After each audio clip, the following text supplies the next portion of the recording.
Hi, I'm Ryan Miller, and I will be discussing the mental condition bipolar disorder.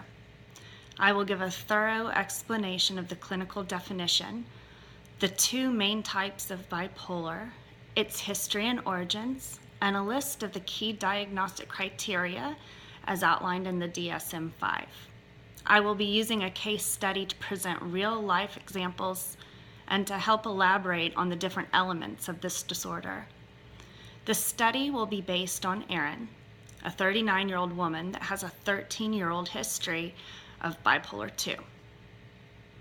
From the National Institute of Mental Health, bipolar disorder, also known as manic depressive illness, is a brain disorder that causes unusual shifts in mood, energy, activity levels, and the ability to carry out day-to-day tasks.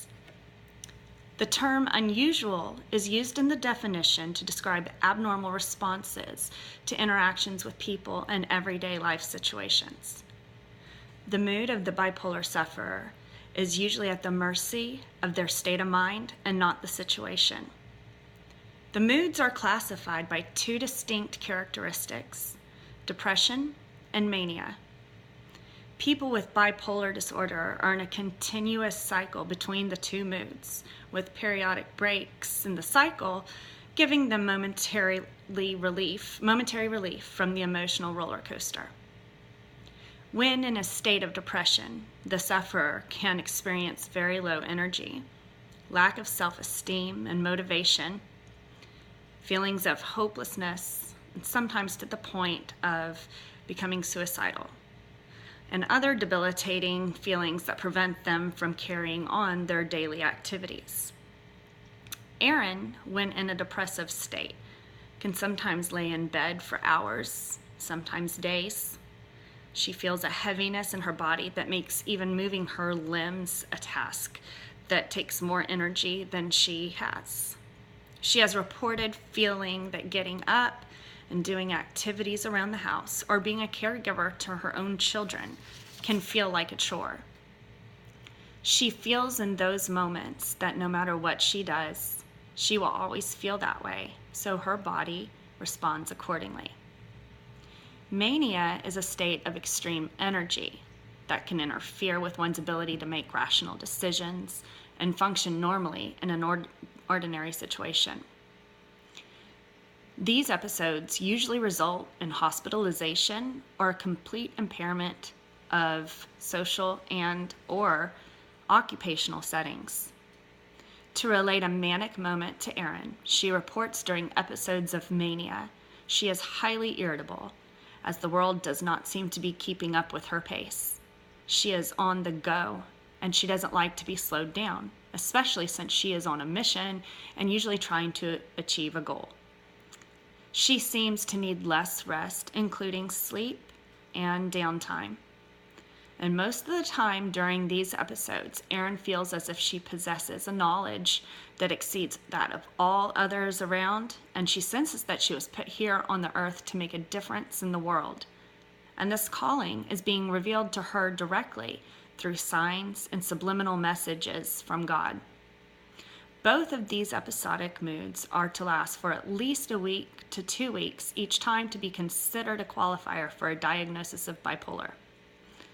There are several types of bipolar disorder, but this presentation will focus on the two main types that are the only two specified in the DSM-5, bipolar 1 and bipolar 2.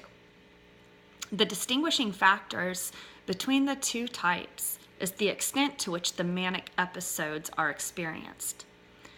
For a bipolar 1 diagnosis, one must experience at least a week of a manic episode that is not caused by another external factor, such as drug use or a physical illness.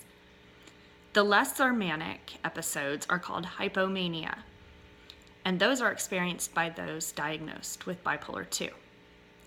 Hypomanic episodes are manic episodes lasting for a shorter period, and they don't affect the functionality of daily tasks to the point of hospitalization. To briefly recap the criteria for bipolar 1 and 2, the DSM-5 lists the following criteria. For bipolar 1, First, criteria has to have been met for at least one manic or mixed episode. Also, the symptoms have to cause a social or occupational distress or impairment. The symptoms also cannot be accounted for by schizoaffective disorder, and they are not superimposed on schizophrenia, schizophreniform disorder, delusional disorder, or psychotic disorder not otherwise specified. For bipolar 2, the criteria is fairly similar with a few differences. 1, criteria has to have been met for at least one major depressive episode. Criteria has to have been met for at least one hypomanic episode. There can be no history of a manic or a mixed episode. Also, like bipolar 1, the symptoms cannot be accounted for by another disorder with similar symptoms, like schizoaffective disorder, schizophrenia, schizophreniform disorder, delusional disorder, or psychotic disorder not otherwise specified. And lastly, the symptoms cause social and occupational distress or impairment, but not to the point of being hospitalized. The history of the disorder can be traced back all the way to the 1st century by the ancient Greeks. Oratius of Cappadocia was one of the first to document symptoms of mental conditions as mental illnesses and not brought on by demons or an evil spirit or possession. He noticed the connection between mania and depression, but that went unrecognized for centuries.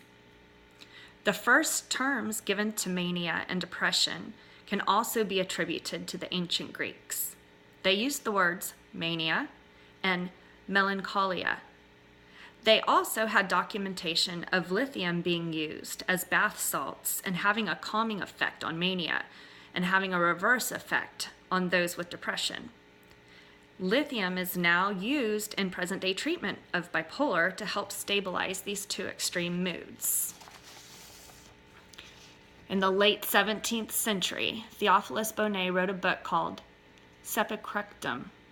After performing nearly 3,000 autopsies, he was able to relate mania and depression as a single condition.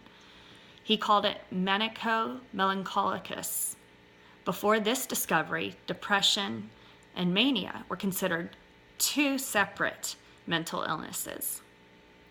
Later, in 1851, a French psychiatrist named Jean-Pierre Faure wrote an article that detailed people switching through severe depression and manic excitement. He called the condition la folie circulaire, which is translated to circular insanity. This article is thought to be the first documented diagnosis of bipolar disorder. Thank you, and I hope you enjoy the PowerPoint and find it informational.